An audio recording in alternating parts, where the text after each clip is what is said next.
Hey guys, it's Jason Flame, host of the Master Motivation Podcast, back for another amazing episode to provide you with some motivation, inspiration, and education for your day.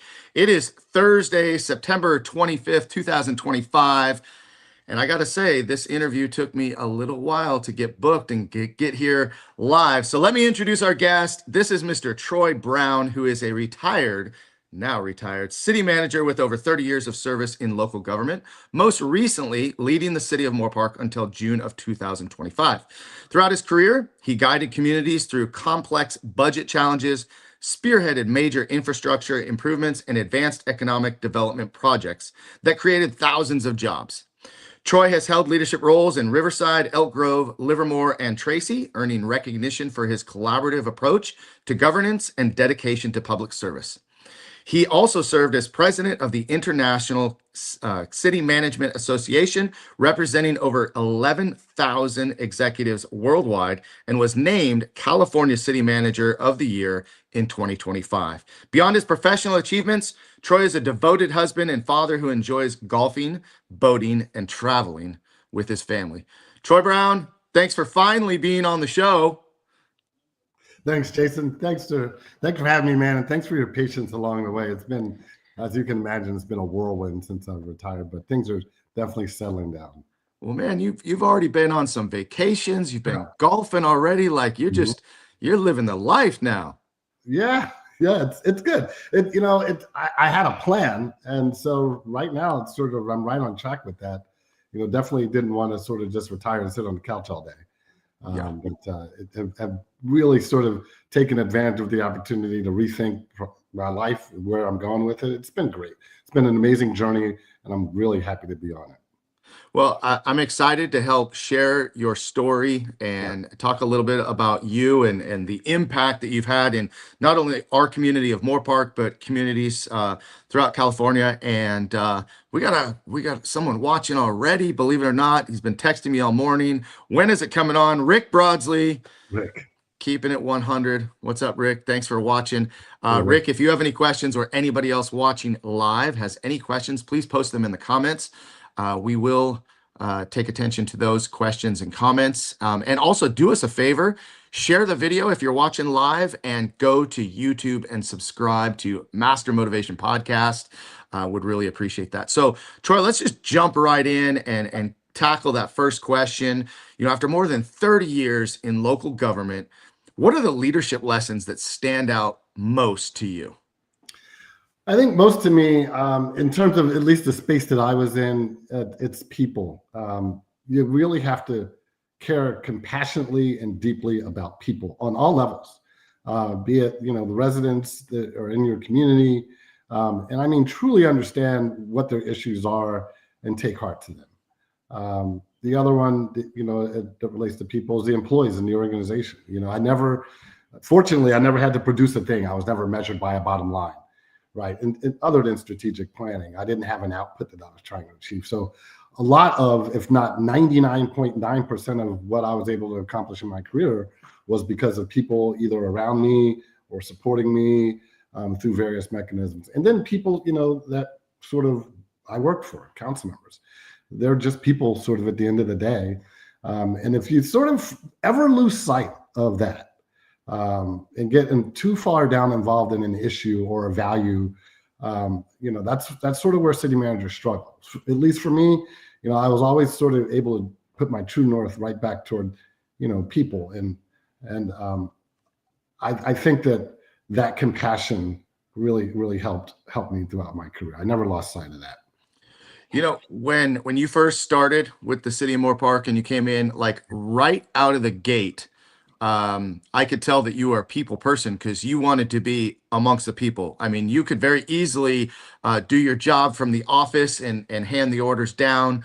But you were right there in the community. I mean, you're a member of Kiwanis, and you've gotten really engaged in our community. You were always so approachable, so easy to talk with about issues, and I could just see that, from the very beginning. And I think that a lot of people truly enjoyed that about you. And now with PJ taking the reins. Yeah. Another great guy who's a member of our Rotary Club and engaged in the community.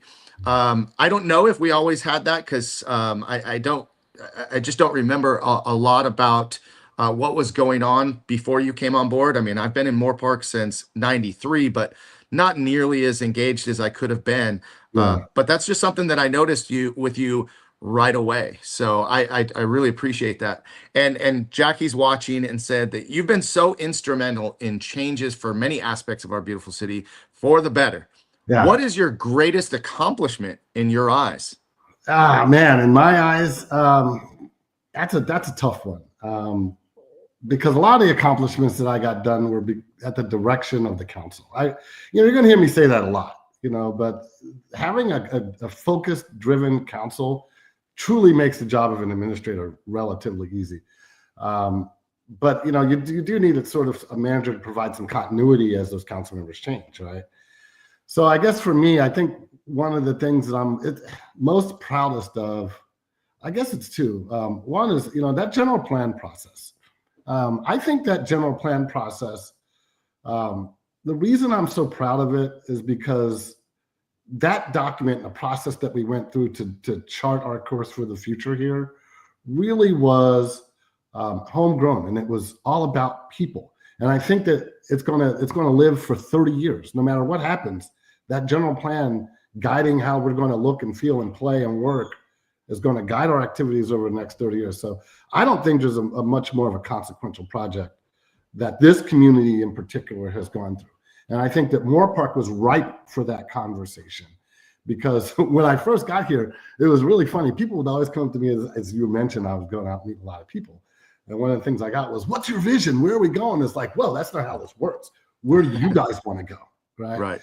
And so I think that by fettering that conversation out and getting people's fingerprints on it, I think it was consequential on a lot of different levels. I think the most substantive project that I've had, I'm really proud of what's happening on High Street. When I was applying for the job, Moorpark was old hat to me. My brother-in-law had lived here for many, many years. So I've been coming out to Moorpark for decades.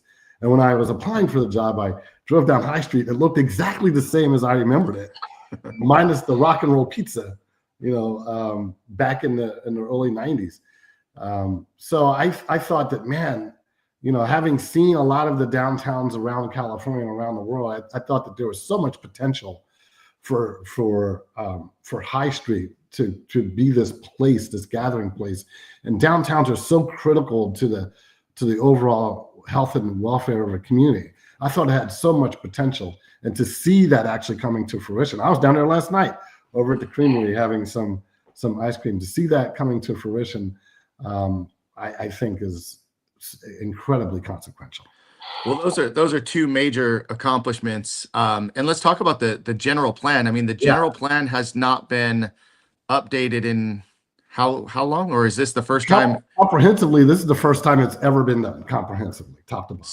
So that's a pretty amazing accomplishment. Yeah. Because like you said, that general plan is going to take us for decades to come Yeah. to fulfill. And we have like you said, a team of council members that are super, super passionate about our city and keeping our city great and keeping our city beautiful and keeping our city active and Right. engaging. All of them have their own unique talents. And for the most part, throughout your tenure as city manager, there hasn't been a lot of turnover on council.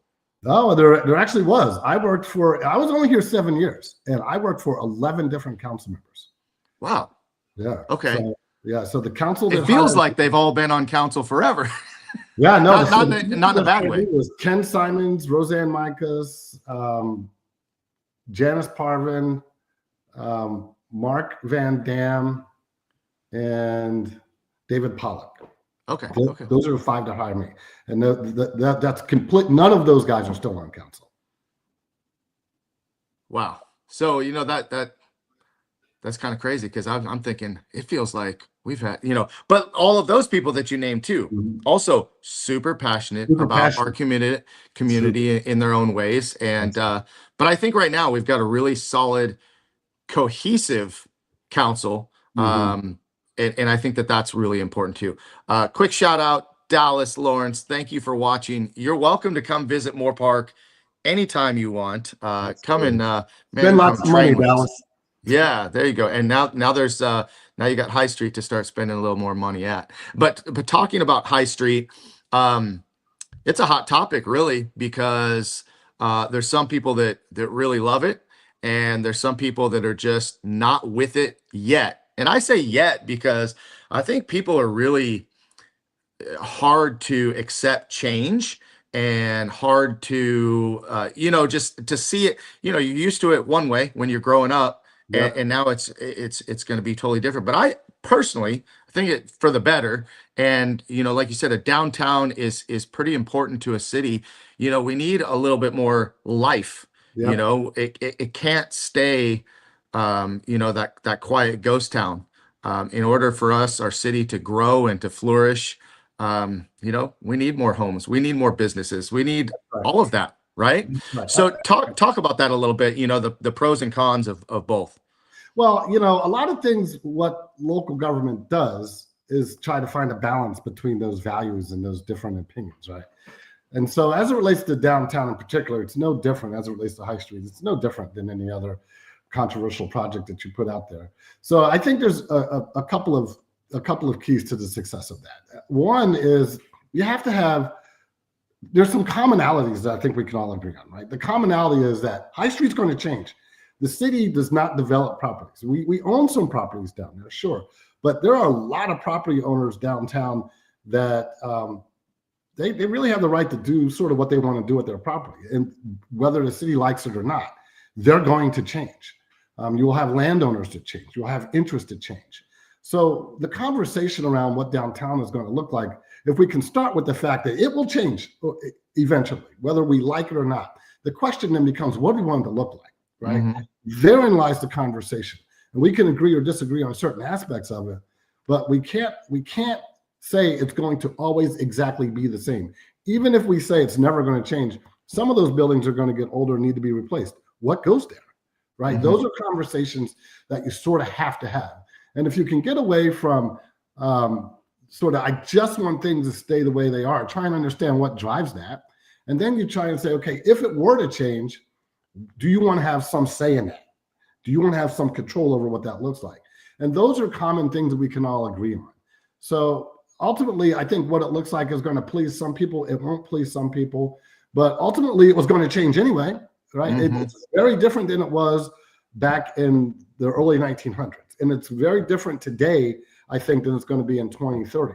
And it's an iterative process. So just because it's headed in one direction today doesn't mean that you sort of can't check and reset along the way. But you sort of stated it, that you sort of can't do exactly what you're doing and expect, different results there. So I think that, starting the conversation with, things are going to change, and then having a conversation about what do you value in that change helps springboard you and get you eventually to what that solution may be. Mm-hmm. Absolutely. One of the things in leadership that it just makes me cringe when I hear it is that's the way it's always been done, or that's the way it's always been. And it's like, but that doesn't really foster growth, and that doesn't, change can be very good when you look at the overall outcome. And like you said, we can let things happen to it, or we can decide what Exactly. is going to happen to it. And I mean, so far from my view, it's beautiful. It's Yeah. just, the buildings look nice. It Yeah. looks updated, and it still has, I mean, you still got the theater, you still got Lucky Fools, you still have, all the things that have been there for years and years, just surrounded by, a couple new, nicer, more vibrant things. I mean, if I'm a business owner on High Street, the construction is a little bit tough, but when that's done, how amazing is that going to be for your business? How is that? I mean, if you can weather the storm through this construction, which is almost done, it's only going to help everybody. I mean, our High Street is going to become a little bit more like what we see in Ventura and what we see in other areas, where there's a nice place to walk down, shop, hang out. I mean, I can't wait for Holiday on High Street this year. How Yeah, different it's going to look, how beautiful it's going to look, how much more space there's going to be for people to gather and for that to be a place of community. And yeah. isn't that what Moorpark is all about? Moorpark is all about community. And I think what's going on on High Street is only going to be bring people together more easily than it was before. I think there's a lot of truth to that, Jason. I think that if you look at it sort of from 30,000 feet, like you just did, sure, that's going to be the spark that sort of keeps the heartbeat of the city going. I would not sort of stick a stake in the ground and go, we're done with High Street and it's just going to be all good. I think that there are some issues with growing a downtown that policymakers need to be aware of all the time. You know, these are some early conversations that I was having with council members and my staff in the community to the degree about, you know, once High Street gets developed, what does that mean, right? What does that mean for the surrounding community who have not had a vibrant High Street, who have not had the impacts of people going into a downtown, right? What does it mean for their quality of life? What does it mean for the sounds and the light spillover? What does it mean for the residents that are ultimately going to move into High Street one day to close their main street, to have these great events that attract people? You know, we've had 10,000 people on High Street for country days or you name it. Now there's going to be residents there. We're trying to sleep, right? So, I mean, there's going to be a lot of issues I think that still need to be addressed. But those are good problems to have. Those are better problems to have than, oh my gosh, my business is closing. I'm leaving. I can't stay here because there's nothing to do. Right now, we're having conversations that are more productive in terms of the sustainability of the community, rather than conversations about, you know, why do we have so many empty storefronts? When I started in 2017, that was a prolific conversation. What are you going to do about all these empty storefronts? Well, now that you fixed them up, what are you going to do about traffic, right? So those are all really good conversations, and there's solutions out there. But, you know, doing nothing was not an option. So I think that the folks in City Hall and the folks that are in the community, as well as the elected officials, are well equipped to address those issues, to preserve the values of the community, but you're going to have those conversations. Yeah, I mean, these are definitely growing pains, but I think growing pains are good. That's right. So city management often involves balancing politics, budgets, and people. How did you approach finding that balance? Well, you know, for city managers, for me, the reason I like city management, right? I always tell elected officials, I don't want your job. I would never want to be an elected official, because I really have a true appreciation for what it is they do. They have to answer every 2 or 4 years to their constituents, right? And they have to sort of try to make as many people happy as they can. And sometimes in doing so, they may change their own values or minds, and then they're viewed differently. As an administrator, it's super easy for me. Tell me where you want to go. Give me 3 votes and we're going. So for me, for balancing, I would really look to the elected officials to give me clear direction. Let me know exactly where you want to go. And then once we're going there, let's stay focused on that course to sort of get there. It's what makes the job hard is when you don't have clear direction, or you get that clear direction, you're going, and then you change direction. That makes it really difficult to integrate systems and procedures into your organization. So I stayed out of politics of it. And when I was able to stay out of politics of it and keep that on the elected official side, it made my job easier. In terms of balancing the organization, there's a marriage there between the expectations of the elected officials and the output of the organization. Most people in an organization want to do good work and be left alone. I found that if you hire someone that's super talented and let them do their job, they're going to be super successful at it. So I tried to get people the resources that they needed and then get out of the way. And every once in a while, provide some guidance to sort of, you know, help shape the final outcome. But I found that people, by and large, want to do their work and want to be valued for what it is that they do. And so I would spend a lot of time doing that in the organization, valuing people, while at the same time trying to balance the expectation of the council and say, wait a minute, you know, you want this, and this. Let's pick a couple of things, right? Because we've got limited capacity in the organization. And that really, people like to hear that because they don't want to be torn in 6 different directions. It's impossible. If I said to you, Jason, you're doing podcasts, and you're also running, 2 businesses, you'd say that's a lot, and you're also a family man. And I say, okay, Jason, now I need you to sign up. You're a Rotarian. I want you to be on the Boys and Girls Club board. I want you to fly back and forth to Washington, D.C. At some point in time, something's going to give, yes, right? Sir.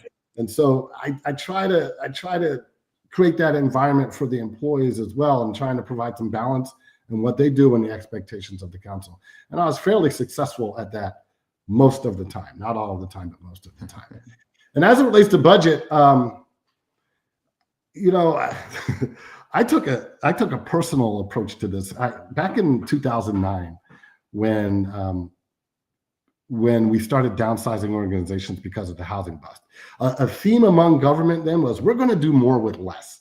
And man, I found that in myself, I was burned out. I was turning over employees in organizations. Local government was not attractive. And so my learning from that as it relates to budgets was, you don't do more with less. You do less with less, right? And so you live within the means that you have. You're very upfront and real about that. I get calls sometimes about people asking me questions about, hey, I'd like to have a water slide. Yeah, well, we don't have the money for that. And that doesn't mean that what you're saying isn't real, but would you like someone to go to your door when you call 911, or do you want a water slide? Because those are the kind of challenges that I have to try and balance with those limited resources. And they're everyone else's tax dollars, including mine too, right? So I try to get the most value as I can out of them. And I think the budget really tells its own story.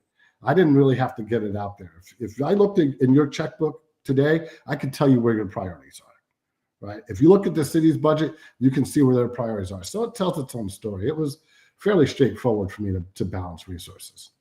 Well, and you brought it up, people want a slide or a water park or whatever, but you can have that, or you can have someone come to your door when you dial 911. Exactly. Law enforcement seems to be a very, and security and safety seems to be a very high priority in our community. Am I correct in saying that? Yes. And that's, and we have being the third safest city in all of California, right? That's right. For several years running. We have an amazing law enforcement agency that takes care of our community. As a matter of fact, Jackie and I right now are engaged and involved in the Citizens Academy through the Moorpark Police Department and Sheriff's Ventura County Sheriff's Department. And it's just, man, it's been eye-opening. It's really eye-opening. And the amount of resources that really go into our safety and the safety of our community, talking about, gang units, and talking about the call volume. We listened last night, we went to the Todd Road Jail, we listened to dispatch talk about, it's just like, wow, like all of this goes on. And people just think of it as like kind of a one line item. Mm-hmm. And it's not. It's like that one line item with about 18 different branches to it that create a safer community. Is that just something that that the community has spoken, and the council and you have listened, and that's why we are and putting our resources there? I think so. I think the community's definitely spoken about that. We did one of the things I instituted when I got here that I brought with me was the ability to do a citizen survey to ascertain exactly what's important to the community. And public safety by far came out number one. And that's not unique to Moorpark in a lot of regards. Where that comes from with me, Jason, is I'm a son of a public safety officer. My dad spent 20 years with Philadelphia Vice. Then he relocated to California and spent 20 years with the city of Beverly Hills and their police department. So I also grew up in a community that wasn't safe. I grew up in West Philly and didn't always feel as safe. So within me, I've always had a heart for public safety, and I recognize the impact that it has on the community. If you're not safe in your community, you're not doing economic development. If you're not safe in your community, you're not doing recreation. Everything is going to start with public safety. Mm-hmm. So I made sure that was a focus as reflected from the community. And we had some amazing partners with the Ventura County Sheriff. When I started, it was John Riley, and then Victor. He was the chief. And both of those guys, I think, put us on a pathway of really becoming an incredibly safe community. And the things that they did were engaging the community in the businesses to help provide the resources to the police department in ways of information, in way of hardening the environment.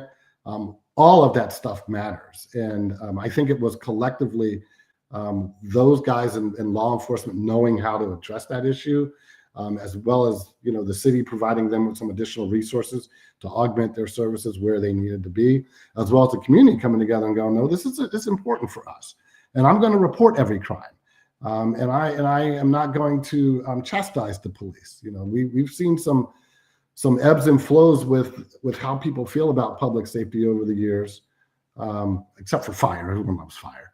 Right. But we've seen some ebbs and flows with how people feel about public safety. But by and large, in Moorpark, there's been a whole lot of support for public safety. And that's not unique to us. I think that you could probably say that in a lot of communities. Yeah, well, I'm definitely proud of that in our community.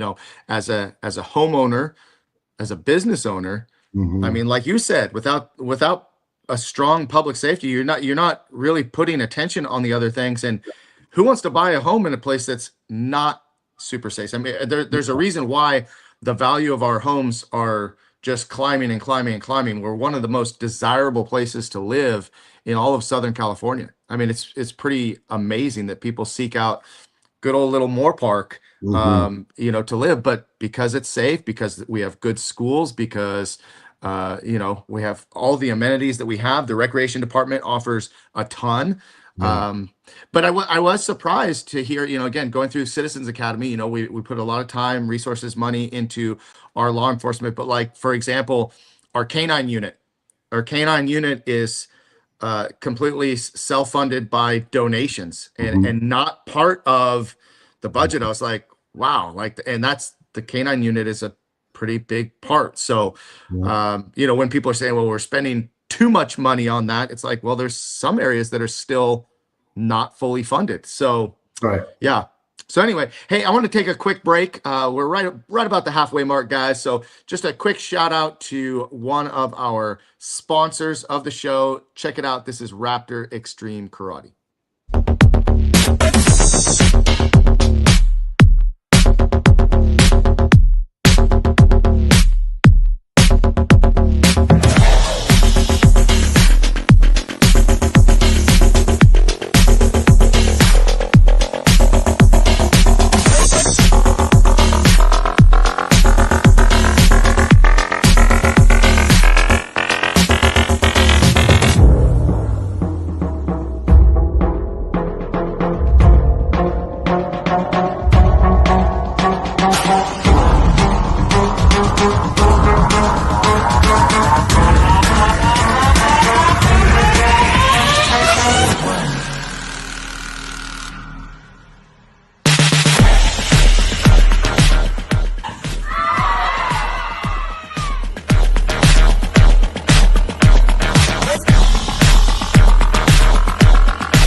Hey guys, it's Jason Flame back with Master Motivation Podcast. I'm talking with Troy Brown, a retired city manager, and we've been talking all about his career and leadership so far. So if you've missed any of this interview, please go back. You can see it on YouTube at Master Motivation Podcast. Please subscribe. So Troy, we talked, just a lot about your 30 years in local government, talking about balancing all that you do as a city manager. We talked about some of your greatest accomplishments. And by the way, I'll put this back up here again one more time. Rick Broadsley says that Troy has accomplished more in his time than all of the others combined. And if I understand, how many city managers have we had since the city of Moorpark was incorporated? We have now three. PJ, right? PJ is a third city manager. So okay, so and PJ still got a lot to prove, right? But Renee Delgado, our city councilwoman, says Rick Broadsley, he absolutely did. So she's giving you big props and big kudos. What we haven't talked about was what was the most challenging moment of your career, not necessarily just in Moorpark, but just as a city manager, what has been some of the most challenging moments? It's been filled with them. There's definitely been, the road to sort of retirement was not straight for me. I would say, honestly, the most challenging moment of my career happened when I was not a city manager. And I look at this, and I think you'll sort of understand and appreciate why when I get to the end here. So I started my career in the city of Santa Clarita.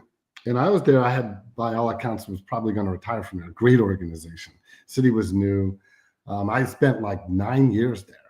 And then I went out to the city of Riverside because the city manager from Santa Clarita, he was the city manager of Riverside, and he pulled me out and he promoted me. And that's where I actually got my first foray into spending time in the city manager's office. When I was young in my career, so my family relocated from Santa Clarita out to Riverside, and we were just not in a good place then.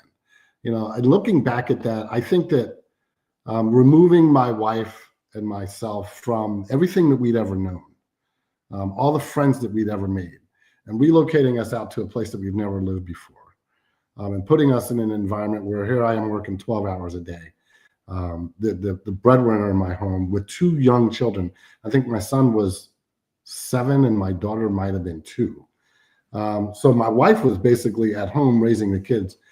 We were not in a good place emotionally, and I think as a couple. And so the demands of the job, as I was, my career trajectory was steep at that time. I was definitely working hard to try and become a city manager or an assistant city manager.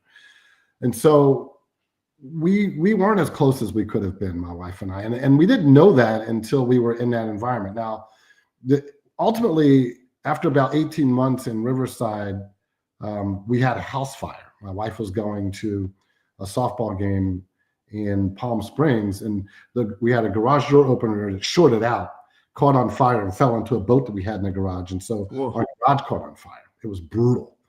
And so shortly after that happened, the city manager got terminated, and the council was going to sort of move me out of the city manager's office and make me a trails and transportation coordinator, which I never really aspired to be. So we were going through a lot, man. And ultimately, I ended up leaving that community and going up to Northern California. When we got to Northern California, my wife and I separated. And I think that was probably one of the most challenging times that I've ever been through personally. Trying to reconcile a marriage. We were 2 weeks away from getting divorced before we reconciled. Trying to deal with sort of, what does this mean for us both? How do I settle down into this new career? I'm up in Elk Grove in Northern California. My health was waning. I was having heart palpitations because of the stress. That was one of the most challenging times that I had ever gone through. And I realized then that the key to the success is to have a strong, good person on the other end. And no matter what's going on professionally, if I'm not good at home, things aren't going to work out well. And it took me a lot to sort of get there. And the lesson, my takeaway from that was, I know now what triggers in my body to look for stress. But also when I see employees that are struggling, I legitimately send them home. I don't want them. I tell them, look, I need you to be at 100% when you're at the city. You can't do that if things aren't right at home. So I give a lot of deference to people, making sure that they can do the things that they need to do to be good people first and good employees second. That was super, super important, and probably one of the most challenging times I'd ever been through. Trying to rebuild a house, relocate, start a new job, and reconcile a family and fix my health. I don't know that it gets any harder than that. Yeah, I'm trying to think of the meme that's striking me right now, but it's like, don't get so busy building your success where you're losing your life, something to that effect. And I really admire that you shared this with us, because I don't know if this has ever really truly been shared publicly online and with everybody else. But what a testament to you as a man, as a husband, as a father, and as a person, to recognize, hey, this is nothing is worth it. Nothing is more worth my family and having that. And I couldn't agree with you more, having that strong force on the other side, because as you know, my wife and I do everything together. And without her, my success, number one, it wouldn't feel nearly as good Right. to do it on my own, but to do it together is so much greater. So I Well, applaud you for sharing that. that's a hard lesson to learn, Jason. I mean, I wish I would have known that before. No one ever tells you that. They tell you the things that you should do to be successful. Go to school, Hmm. get an education, work hard. They never say, "Hey, check in with your family." Check in with your. That's the most important thing that you have to do. 100%. And Rick is agreeing with us as well. Family first. And I feel the same way. When someone is struggling with themselves or with their home life, or you know just whatever, their confidence, their relationship, Mhm. they're not gonna be effective at work. They're not Mhm. gonna be effective for the company. So, and Mhm. this goes back to the very beginning when you were talking about, what comes first. It's all about people, It's about people. and it's all about taking care of your people. So that's amazing. Awesome. Thank you for sharing that.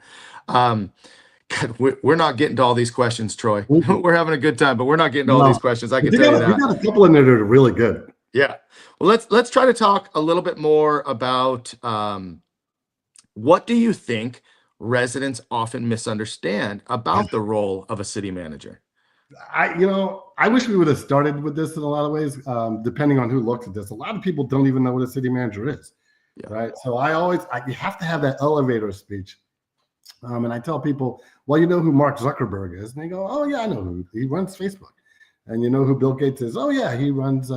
So city managers are the exact same thing. We run corporate organizations and we report to a board. But I think the thing that most people get confused about is the question I always get is, oh, so you get elected. No, city managers do not get elected. City managers get appointed. Oh, so the mayor runs the city. Well, no, not really. I run the day-to-day operation. So I really don't think that people know what city managers do, um, because they don't vote for them. And when a city manager is actually doing a good job, you probably don't hear a lot from them. You hear about the mayor all day, every day. That's the one that gets quoted in the paper, or your other elected officials. So the challenge is really trying to help people understand what is a city manager and why is it important. That's the thing that's the challenge that I have found with people. And then once I sort of explain to them how it works, and most people get it, and that is basically, your elected officials set policy. That's all they do. They don't. It's like, we want to go to the moon. Okay, great. Then it's up to me to say, okay, what do we need to do that? We need engineers, we need purchasing, we need human resources, we need all these things to be able to get us there. But the policy and the goal is important, and then having someone that can actually get you there is what city managers do. So you're a football guy, right?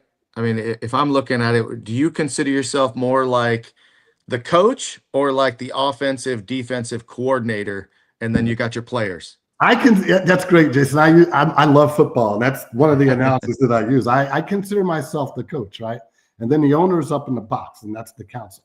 And so the council will say, "Go win the game."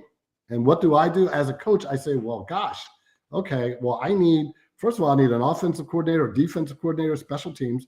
I bring all those people in and say, what do you guys need to make us successful? We need better balance. We need to run the ball. But in order to run the ball, we need guys on the offensive line." So then I go back to the owners and I say, we need to invest in an offensive line if we want to win this game. And then through that conversation, collectively we work together and ultimately win the game. But I'm more of a coach, not an owner in that scenario. Mm-hmm, mm-hmm. Great. Well, I knew that would help kind of maybe Yeah. people see it that way. Now, you've had a Doesn't great work. team. Doesn't work if you're a Cowboys fan right now. It's not going well. Well, I'm a Raiders fan, so nothing works. um, so you've had a great team under you. I've watched it develop. PJ has now taken over as Yeah. our city manager. We Yeah. just recently, I believe, hired the new assistant city Yeah. manager come on board. I haven't Great. met him yet. Don't know a lot about him. But you've got John Bandek, Yeah. probably one of the greatest all-stars, I believe, on the team Yeah. who has made a huge dent. You have Doug Spondello. Yep. You have who else am I forgetting? Dan Kim. I mean, I'm sorry. Dan Kim, Jeremy Lawrentowski, all those. Jeremy Lawrentowski. Yeah, I mean, you've got some all-star players that really not only, enjoy their job or the other way around, not only do they do their job well, but they enjoy it. Yeah. You brought in, you made some of these things happen. Yeah. Talk about that a little bit, about building an all-star team. Well, so the thing about city management is that, and this sort of, holds true for elected officials as well. You have to recognize where your city or your community is at that point in time, and then be a good sort of keeper of it during your tenure there, right? And I think that where the city was when we first incorporated, it had very different needs, right? We were a young city. We needed to sort of gather a lot of resources, come into our own, grow up, and sort of establish ourselves. I think now we're in the phase of, okay, we sort of know where we're going now. And so now it's like maybe some of those folks that were sort of there at that time necessarily don't fit well. It's not their fault in terms of where we need to be as a city now. And I'll say this, the folks that are in City Hall today are phenomenal and they're great. And I have a lot of respect and admiration of them. But they may be a completely different group of people in 10 years, right? In 10 years, the city's needs could be completely different. We may be the city that really needs to focus on, I don't know, infrastructure rehabilitation or recreation services or expansion or retraction, whatever that is. And so some of these people today may either outgrow or just sort of not fit with sort of where they are in the future. But based on sort of where we were today and what our needs were when I started, I tried to sort of assemble a bunch of people that were doers, right? That could come out and say, oh no, I see that problem. This is sort of what a solution is. And I want to be able to sort of be impactful and really get there. I didn't want a lot of people that could talk about stuff. I'll leave that up to the council and leave that up to the city manager's office to set visions with the community and talk. We needed people that can get things done.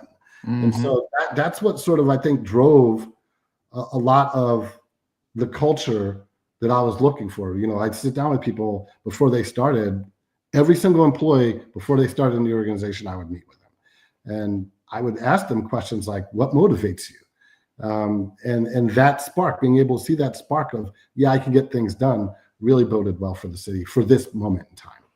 Absolutely. Yeah. And again, kind of going back to football, if you're a running team, you're looking for people that can run the ball. If you're a passing team, that's right. That's a different type of game, That's right? right.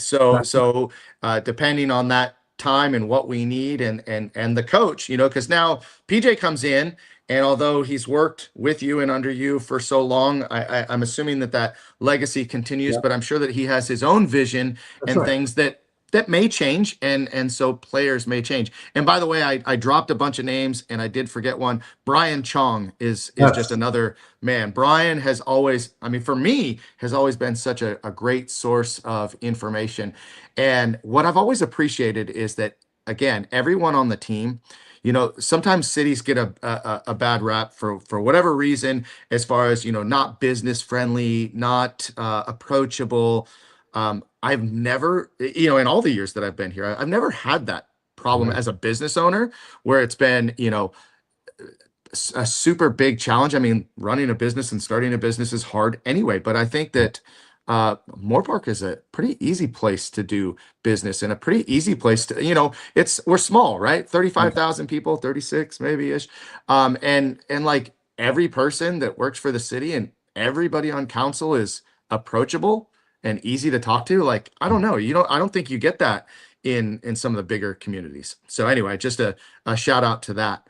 I got to take one more break. I apologize. I got one more, and you probably know this person well, so I'll save it for just a second. Let's take a look at our insurance company.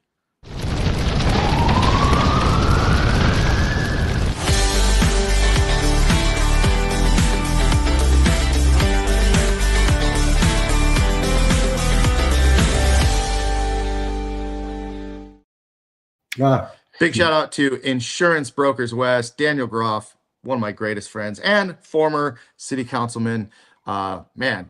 Super invested in our city and in the downtown area, the building on High Street where Frida's is in his office. So, Daniel, thanks for always supporting the show and for supporting Moorpark.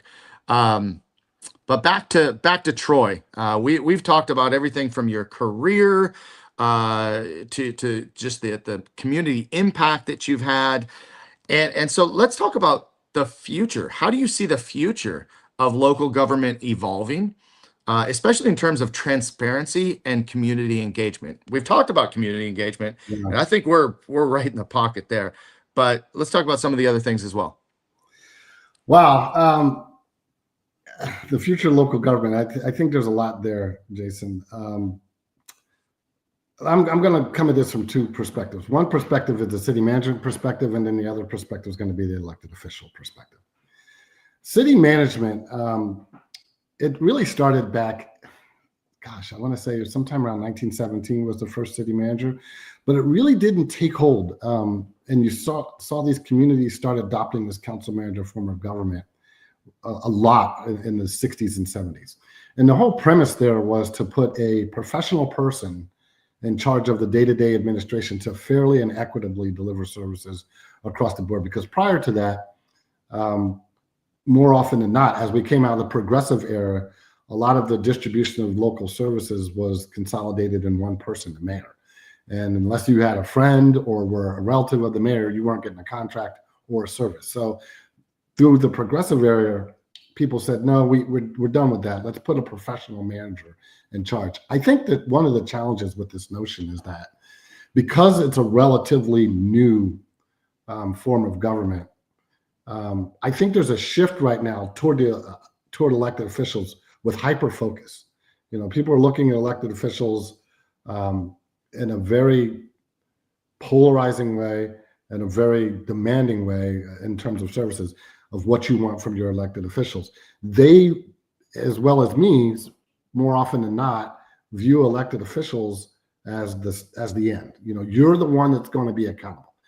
So why then do we have city managers, right? We have to be really careful to not let the notion of the council manager form of government get overwhelmed with this notion of, no, my elected officials are the ones out there that should be running communities every single day.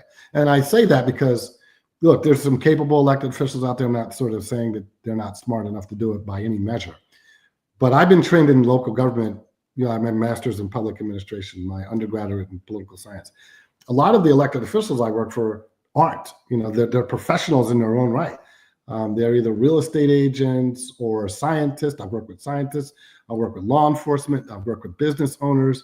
That is a very well-known, needed profession, but different than local government. So I think one of the challenges that we're going to have as local government professionals is continue to show the value of professional local government leaders in local government. I think that's a challenge with the way that we're going in terms of expectations and dialogue and accountability with our elected officials. That's one thing. I think the other challenge is going to be is for councils to continue to maintain some continuity and collegiality among their policymaking. Because council members come from communities. They're a product of communities. And if you get communities that are polarized on either way, it's going to be a real challenge. One of the things to me that was really exciting about this profession when I got into it is I would watch city managers when I was younger. And I'd see them take these really complex issues and sort of say, okay, I hear what you're saying. And they take a little piece of everyone's ideas and come up with this policy. And people say, you know what? I don't love it. I get how you got there and I can live with it. Now, the challenge that we have for local government is if you don't think or like what I'm doing, then something's wrong with you and you're stupid, right? That makes policy development really polarizing and really difficult to implement. And that's not the elected officials' fault, because elected officials come from the general population of your community. So if the general population of your community is more polarized and divided, as we all are on a granular basis, you're going to get elected officials that are more polarized and divided. And so being able to provide, continuity throughout that process is really hard. The reason that we were able to get some of the things done in Moorpark, in spite of the fact that I worked for 11 different council members, is because even though they all didn't agree, I could ask 11 people a question and sometimes get 12 different answers, right? Even though they didn't all agree, there was a common thread that was sort of in the middle there that everyone was able to agree on. We need to get Princeton Avenue done. We need to do something about public safety, and we need to get High Street done. All the other stuff we can argue around the fringes about, but those are the big things that we all agreed on that we're able to get done. And if we can't all agree on some basic foundational principles moving forward, it's going to be a real hard time for local government moving forward. It's going to be, I'm doing this for the next 2 years, and then in 2 years I'm changing and I'm doing this, and it's going to be fits and starts. I see that as a real challenge. I think professional management has a role in that, but I think we as individuals all have a role in that, in terms of trying to understand that there are some things that we all have in common, more things that we all have in common than we don't have in common.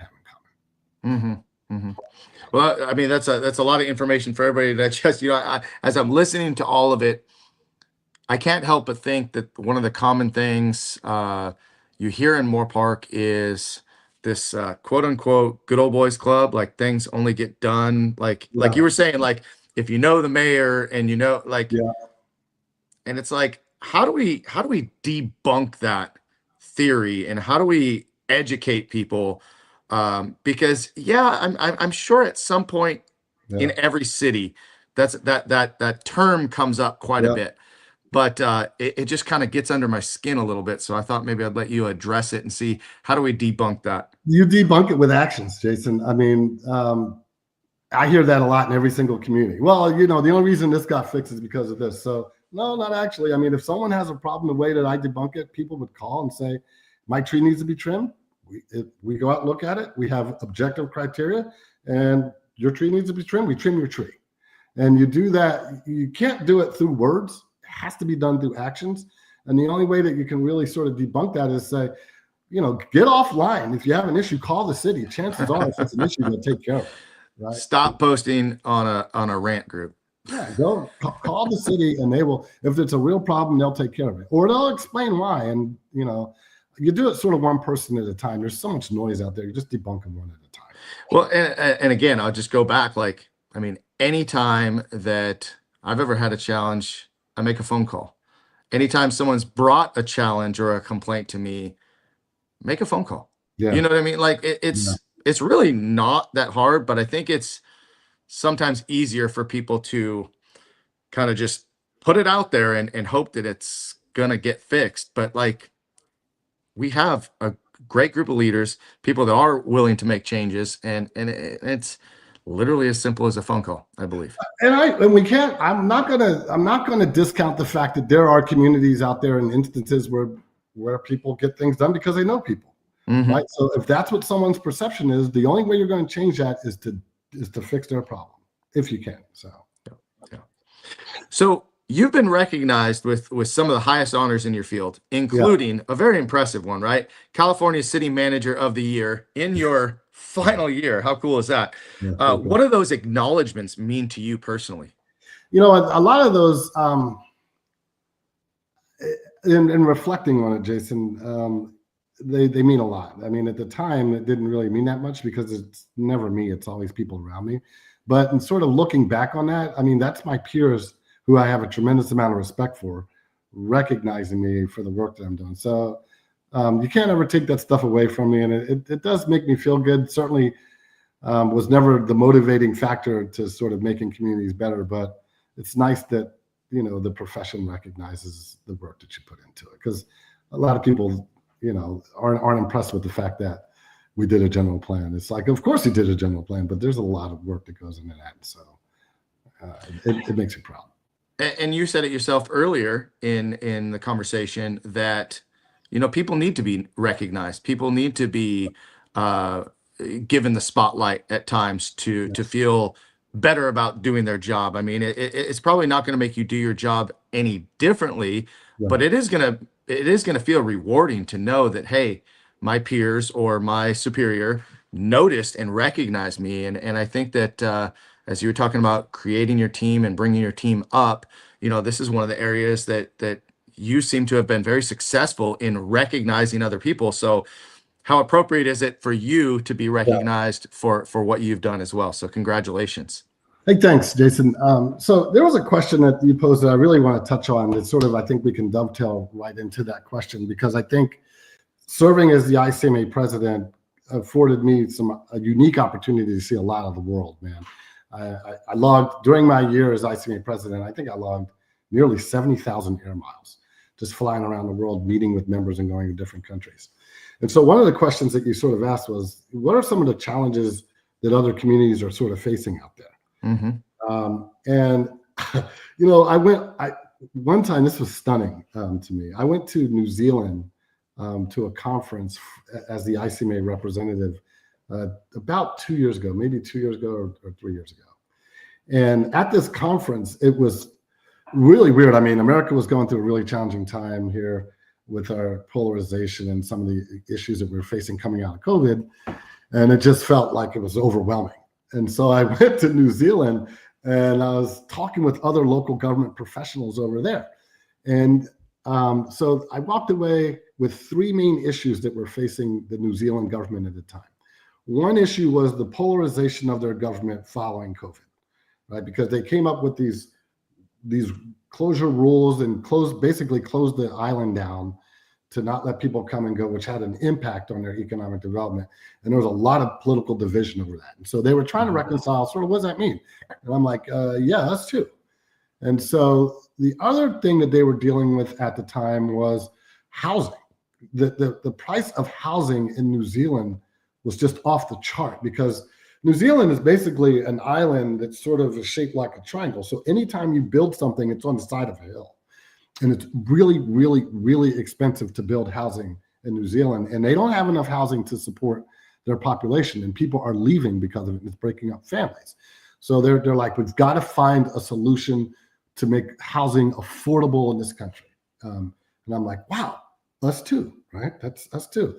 And then the other thing that they were dealing with was, on the heels of COVID, it just wrecked their environment. So they were trying to think of ways to reinvigorate their environment or their economy and do things differently with their economy to sort of bring it back post-COVID, make it stronger and better.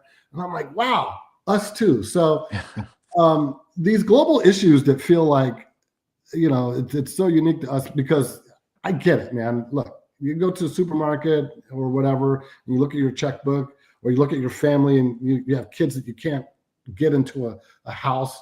You're dealing with these issues and they feel so deep and they feel so personal, and they feel so unique to you. It ain't. We are all interconnected on this planet.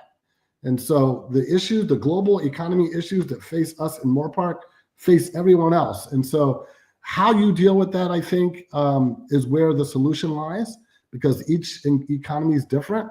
But getting involved in thoughtful dialogue along the way and having those hard conversations is, I think, what sets apart those communities that can move forward and those communities that can't. But it was a real eye-opening experience for me to go to halfway around the world in a completely different hemisphere and feel like I was right at home. It's like unbelievable. These are not unique issues to us at all. Yeah, and like you said, having the hard conversations and opening up the dialogue, but at the same time, we have, like you said, such a polarizing culture based on how we feel about a certain issue. It's like, it's like a married couple. You could have That's two a totally global different issue. ways of Not unique to talking us. about That's it. happening everywhere. That's not just happening here in America. It's happening everywhere. Yeah. Yeah. Well, we all got to come together and figure it out. And I think, at least here in Moorpark, I think that we're doing a great job. I think that things are going in the right direction. Thank God COVID is over, but the impact of it will last a little bit longer, I think. I promised you that I would keep it closer to an hour. We're right at an hour. So I got to ask you this one last question, though. One last question. And guys, if you have any questions, we may not get to them today, but drop them in the comments. Either I or Troy will get back to you on it. But now that you're retired, how do you hope to continue making an impact, whether it's through mentoring, teaching, or community involvement? Jason, I had to think long and hard about that. So I'm gonna be real, right? So the reality of it is I'm a person first, right? I'm a dad, and the reality of it is I've dedicated the better part of 30 years to local government, and for me, when I do something, I'm all in. I Yep. was all in to the point to where, like I told you earlier, it almost cost me my marriage, right? So I feel like everything that I've had to give to local government, I sort of gave. So as I approach retirement, I view this as a full sort of reset on my life. And it's an opportunity to really rethink where am I going in my life? And part of me is there's a big part of me that says that chapter of local government's closed. I've gone to my last council meeting. I've talked about local government more than I ever cared to again, and I'm moving on to something new and exciting. The other part of me says, there's a small part of me says that, man, I'd love to be able to continue to work with city managers and aspiring city managers. So I think that there's a way for me to plug into that while still maintaining some distance away from local government. Because I don't think I have much more to give toward local government. I can't. It's time for someone else to do that.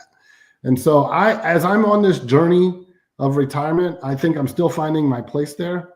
I would love to teach. I still have a heart, I think, for teaching one day. That may happen, but I'm still on this journey about what that looks like specifically for me and how it fits into the broader model of me now just being a person and a dad. I don't have a solid answer for you on that right now, but I don't feel like I'm